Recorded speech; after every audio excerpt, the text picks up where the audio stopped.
I'd love to invite Dr. Rama Jayasundar to talk about mantra from metaphysics to biophysics. Ramaji is not only a PhD from Cambridge University, UK, but also a BAMS. So she is a doctor who's a doctor. Let's welcome Ramaji and listen to what promises to be an interesting talk. Namaste, Ramaji.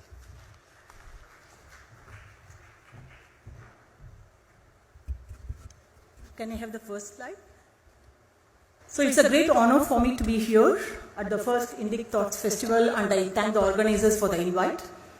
Mananat Trayate iti mantraha, so goes the definition. And the translation is that which protects because of repeated utterance. Next one. Does this fall in the realm of metaphysics? Is it going to open the doors to different levels of awareness and reality? Next one. Or is it squarely in the domain of biophysics, affecting changes at both the physical and physiological level? Next one.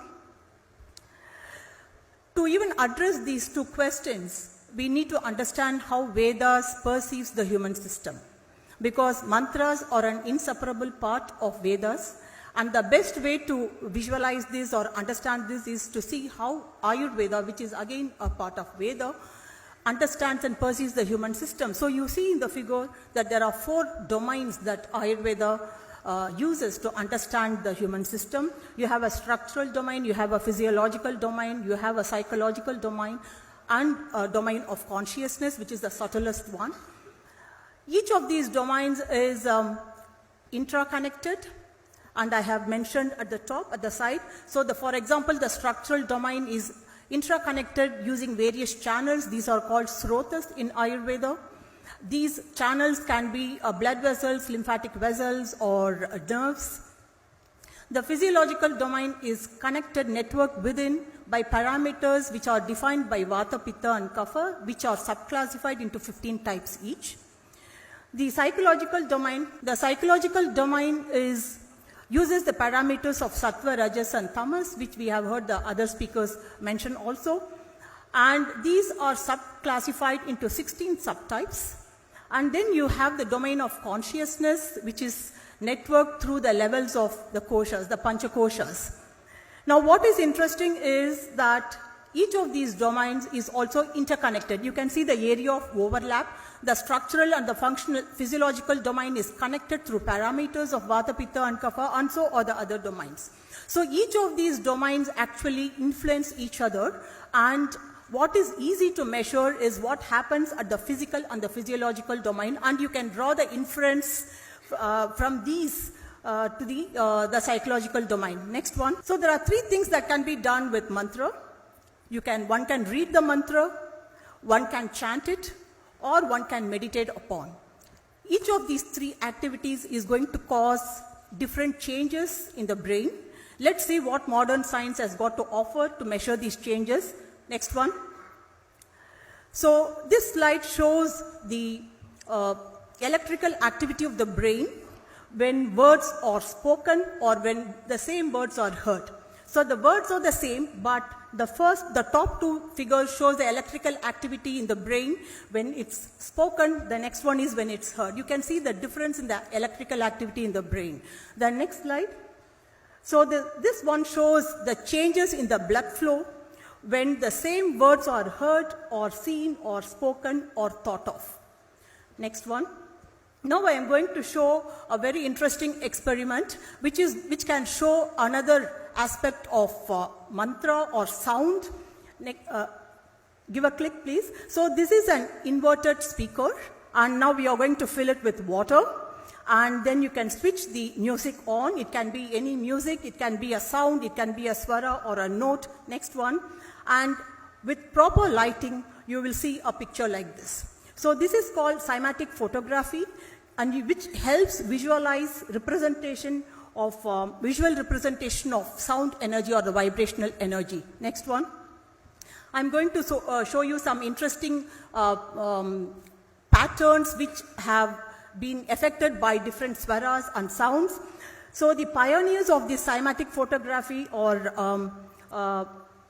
is a German physicist, Ernst Schladming, And he was also father of acoustics, and the Swiss physician and scientist Hans Jenny. Next one. So this slide shows the experiments which were conducted in the early stages of cinematography. So you can see that the person is playing, that's Hans Jenny's hands there. He is playing the notes in the piano, and then connected to that is a metal plate over which very fine corn flour has been sprinkled with different notes, different patterns were being formed by the corn flour. And the one you see on the right side is a very simple rudimentary experimental setup with a frequency generator and a metal plate over it. So you can either sprinkle corn flour or even very finely ground sand, and different notes, sounds will give rise to different patterns. Next one. So these are some of the patterns which have been photographed on water. The vibrations of the sound gives these patterns, and with proper lighting. So this has been done by a sound engineer. So you can see the beautiful patterns from, these are all notes from the piano. Next one. So this one gives a full range of patterns, visual patterns that can be captured with proper lighting on water. Next one. So the one on the left side is a pattern that's formed in water when a 40 hertz sine wave is given to the water. And the next one is a 52.8 hertz vibration which can be captured on the water. Next one. Now this is a vibration of a 27 hertz sine wave in a 54 millimeter cup of water, and the next slide is a very interesting superposition of these vibrations, which is visual representation of that sine wave on the MR image. So what you see on the left side is a MR image of, it's the axial section of brain. You can see the eyes and the nose and the gray matter and the white matter. And the vibrations which have resulted from the 27 hertz sine wave has been superimposed on the MR image. You can wonder about the rationale between, for this superimposition. It's simple. Our body is made up of 80% water, and the brain also is made up of 80% water, and the vibrations that you can capture in a cup of water can be captured, would occur in the brain as well. Also, there would be some attenuation because of the viscosity of the tissues. And you can see that the center part of that pattern is coinciding with the pineal gland. So traditionally we say that the pineal gland represents the third eye according to the Hindus. Next one. Now I'm going to shift gear a bit and go on to some studies that I have carried out on the effect of mantra. So just a very brief introduction to the technique I have used, because I think it's important to understand the parameter that's being measured. So this magnetic resonance spectroscopy studies the magnetic properties of the nucleus. So we all know that any physical structure is made up of atoms and molecules, and atoms are made up of protons and neutrons which are in the nucleus, and then the electrons. So the technique actually looks at the subatomic, the magnetic field associated with the subatomic particle. Next. So any charged particle in motion is going to have a magnetic field associated with it. It can be a linear motion or a rotational motion or a spinning motion. You saw that motion of the protons there. So it spins on its own axis just like Earth spins on its own axis. And because it's a charged particle, it's going to have a magnetic field associated with it. And it is, next one, it is this magnetic field occurring associated with the nucleus that is measured in magnetic resonance spectroscopy. It can give information from molecules to the level of organs. Next one. So for my study, I chose Gayatri Mantra because it's considered the most potent and powerful mantra. Next one.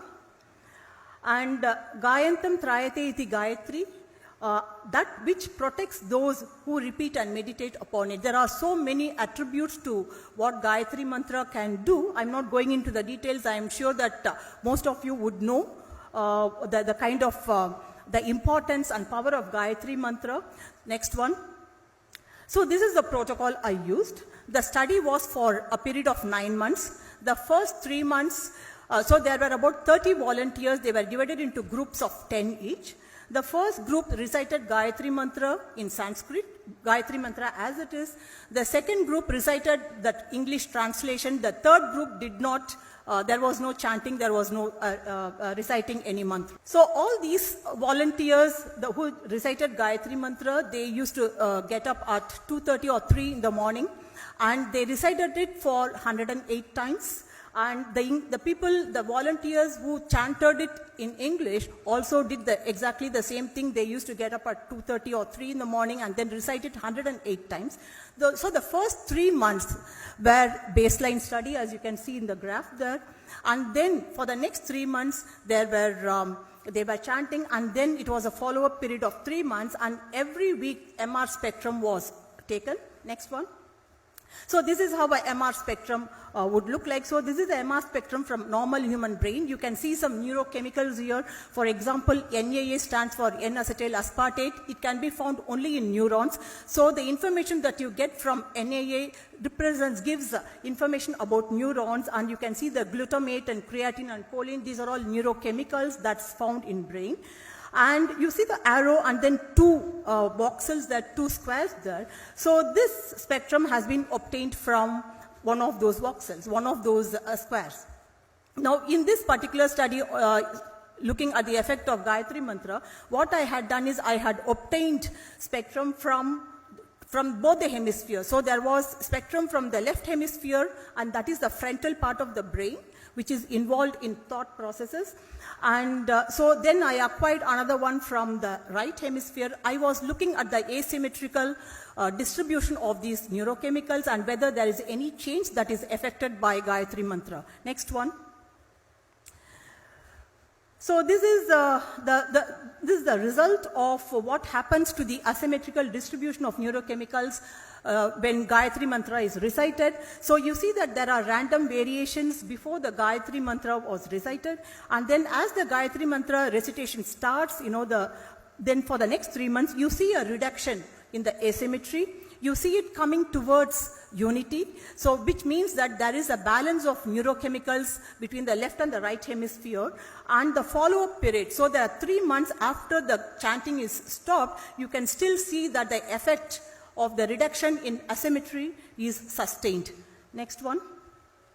So language does matter because you see the data here. The first one shows what happens when Gayatri Mantra is recited, chanted in Sanskrit. You see the reduction in the asymmetry. And in the group which were reciting the Gayatri Mantra or reading out the English translation 108 times every day for 3 months, you see that the random variations persist. So language does seem to play a role, at least in causing some changes in the neurochemicals. So mantra seems to be a key to different realms. What I have shown and what is possible with the modern scientific tools is measurement at both the physical and physiological level. There are some measurements which are also possible at the psychological level, but even changes in the physiological level means that we can infer that there would be changes at the psychological level. So next one. So if we go back to this figure, because the entire human system is connected, networked, it doesn't matter whether it's metaphysics or biophysics, each one is going to influence the other domains. So the results I have shown happens at the biophysical realm, and it's not so easy to measure what happens at the metaphysical realm, but what we can infer is, if the metaphysical realm will happen at the level of the consciousness, and that will percolate down as changes at both the physiological and the psychological as well as the structural domain. Thank you. I think that's the last slide.